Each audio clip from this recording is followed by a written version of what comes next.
Selamat siang, saya dengan Alvin Lim kembali di LQ Indonesia Law Firm. Hari ini saya mau berbicara ya.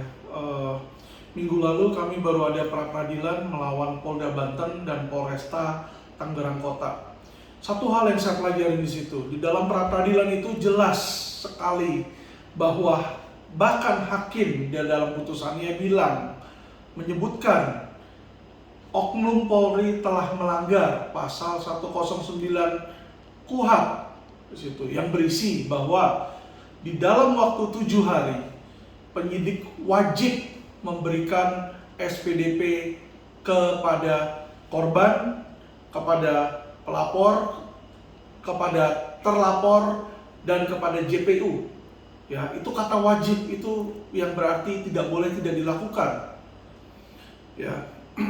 Nah, kenapa itu ada KUHP? Saya mau bahas sedikit.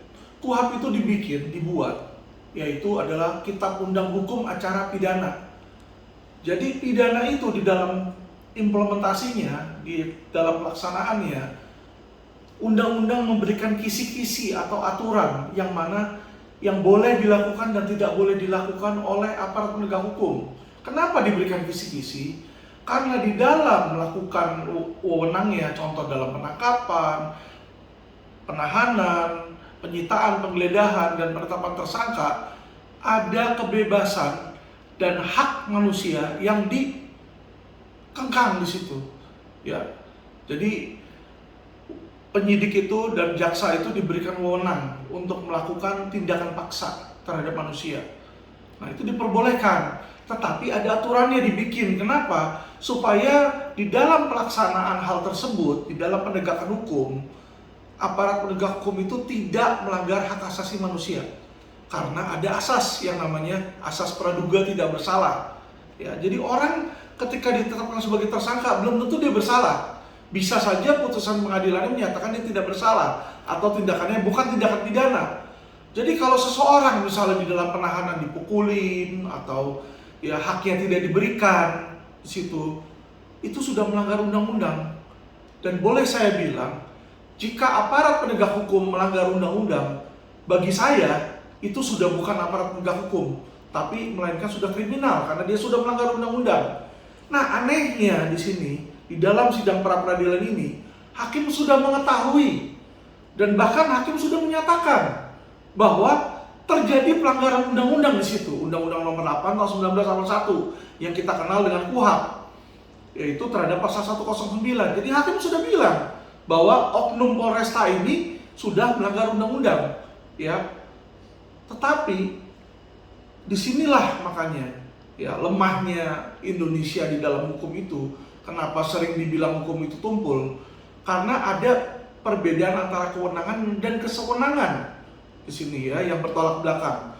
Jadi polisi ini merasa memang kewajiban saya untuk memberikan SPDP. Tapi kalau gua kagak mau kasih, lu bisa apa?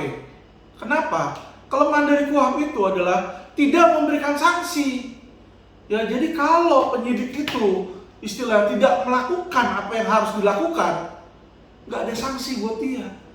Paling juga cuma sanksi kode etik, yang dimana kalau dilaporin pun percuma, karena tidak ada istilahnya jeruk makan jeruk.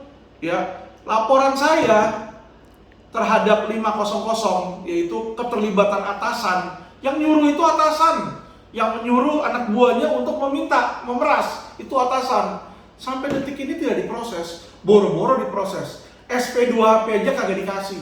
Nah, itulah makanya saya bilang tidak ada jeruk makan jeruk, ya. Jadi kalau kita cuma sanksinya sanksi etik itu percuma, ya. Saya bilang nggak akan ada perubahan.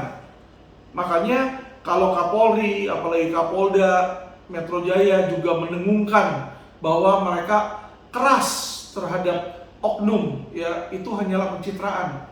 Karena faktanya sampai sekarang laporan terhadap atasan tidak diproses di situ. Ini yang udah ada buktinya jelas-jelasan, ada rekamannya, ada buktinya, ada WA-nya, aja tidak diproses. Apalagi yang kasar ngomong buktinya nggak kuat, ya. Jadi saya cuma bilang bahwa oknum ini sudah sangat parah. Oknum Polri ini sudah sangat parah.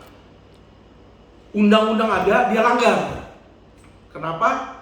Karena di dalam proses hukum itu, kalau dia melanggar sekalipun, tidak ada sanksinya. Tidak ada sanksi yang diatur di KUHP. Makanya saya kaget, hakim aja sudah mengetahui, dia pakai alasan seperti itu untuk menolak pra-peradilan. Ya, bagi saya menang atau kalah pra-peradilan itu bukan masalah, ya itu normal. Tetapi ketika seorang aparat penegak hukum sudah tahu ada oknum yang melanggar dan membiarkan, sebenarnya berdasarkan pasal 421 itu sudah merupakan tindak pidana, ya, di mana pejabat pegawai negeri sipil yang membiarkan atau tidak melakukan kewenangan itu sudah bisa kena pidana 2 tahun 8 bulan. Tapi itu hampir tidak pernah dipakai, ya, karena saya sudah melaporkan 2 oknum penyidik Kanit di unit Resmob, sampai detik ini pun laporan polisinya sudah 2 tahun tidak diproses, ya, karena saya laporin unit Resmob, yang proses juga unit Resmob. Jadi kita bisa bilang itu bercandaan lah.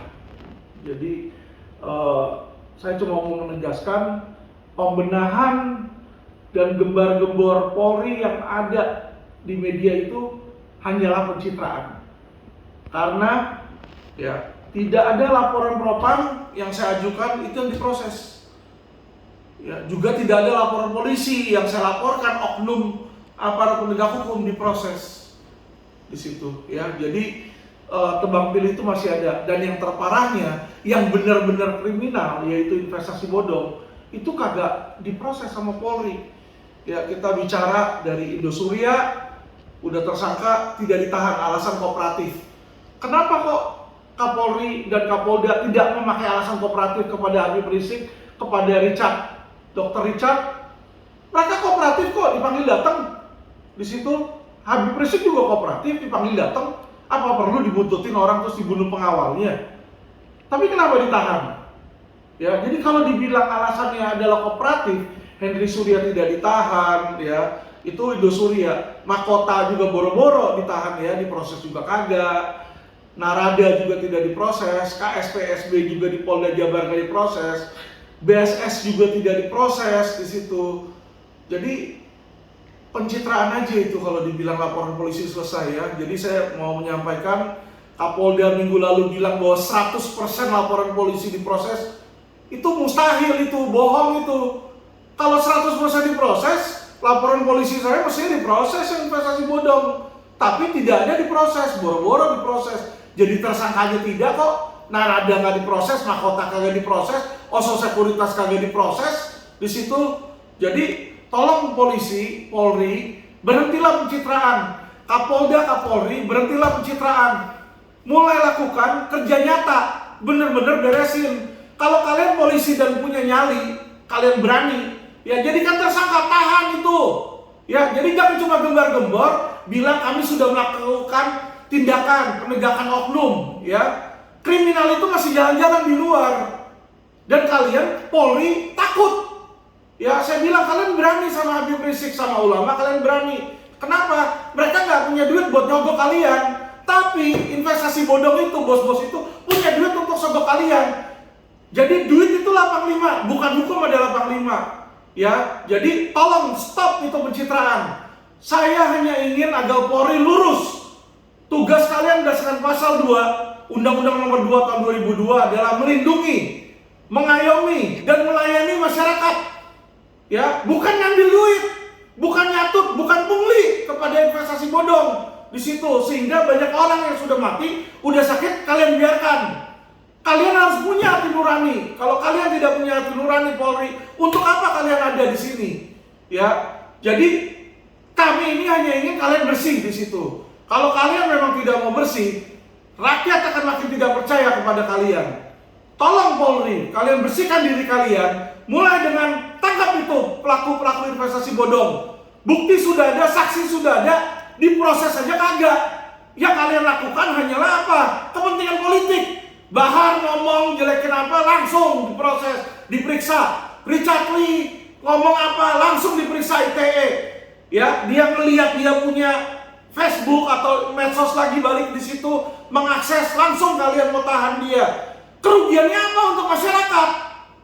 Kalau Richard Lee melakukan hack itu, kerugiannya apa untuk masyarakat? Saya bilang, kalau investasi bodong itu kerugiannya sudah banyak, Pak. Pak Kapolri, itu kerugiannya sudah banyak. Sudah ada yang mati, sudah ada yang sakit, sudah ada yang meninggal. Ya, jadi itu sudah merugikan masyarakat. Tolong segera tindak lanjutin. Terima kasih.